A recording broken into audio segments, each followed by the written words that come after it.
네, 명태균 씨를 수사하는 창원지검으로 가보겠습니다. 자, 이자연 기자. 자, 명태균 씨 구속된 지 이틀째인데 수사가 이어지고 있죠? 네, 맞습니다. 수사에 속도가 붙은 상황입니다. 구속 첫날이었던 어제부터 명태균 씨를 불러서 4시간가량을 조사했고요.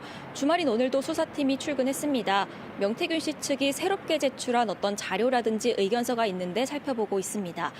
이 사건은요, 애초에 김영선 전 의원과 지방선거 예비 후보자 2명이 명 씨에게 어떤 부당한 돈을 건넸는가, 이것이 그 혐의의 주요 내용이었습니다.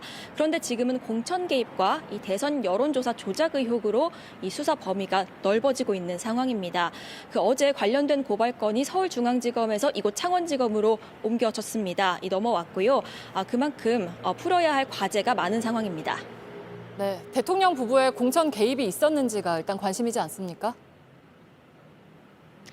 네, 맞습니다. 이번 의혹의 또 근원이고 핵심이기도 합니다. 윤석열 대통령과 김건희 여사가 김영선 전 의원의 공천에 개입했는가, 이 부분을 들여다볼 수밖에 없게 됐습니다. 자, 그래서 그러려면요, 지난 대선 당시에 명태균 씨가 그 여론조사 결과를 조작했는지, 그리고 그 조작된 결과를 윤석열 캠프에 무상으로 넘겼는지, 이 부분도 들여다봐야 합니다. 자, 그렇게 되면요, 김영선 전 의원의 세비 절반이 명태균 씨에게 넘어간 이유가 뭔지, 그 돈의 성격이 뭔지, 이것을 자연히 알 수 있게 됩니다. 자, 앞서 검찰은 그 명태균 씨의 휴대전화에서 복원된 자료를 확보했습니다. 이거 살펴보고 있고요. 지금까지 공개된 녹취가 상당히 많지 않습니까? 그 녹취들을 시간 순으로 또 상황별로 풀어서 또 퍼즐을 맞춰 나가는 중입니다. 그런데 그 녹취 가운데 이런 게 있습니다. 명 씨의 얘긴데요. 김 여사와 윤상현 당시 공천관리위원장 사이에 전화 통화가 있었다, 이런 내용이 있는데 검찰은 또 여기에 주목을 하고 있습니다. 네, 김 여사와 윤상현 의원이 실제로 통화를 했는지가 중요하겠네요.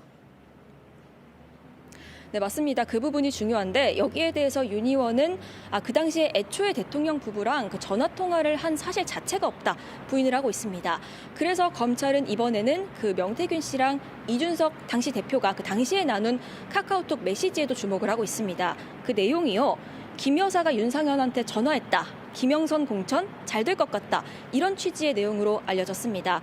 또 이와 관련해서 명 씨의 목소리 한번 들어보겠습니다.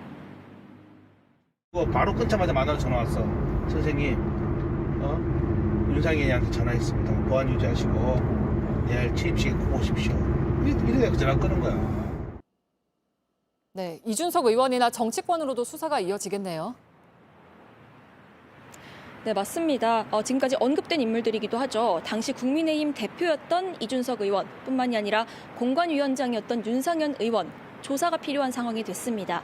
또 여기에 더해서 앞서도 이제 명태균 씨가 검찰 조사를 받지 않았습니까?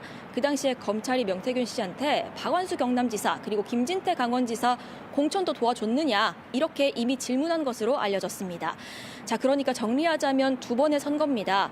지난 2022년 국회의원 재보궐선거, 그리고 연이은 지방선거, 그 공천으로까지 이 수사망이 넓혀지고 있는 상황입니다.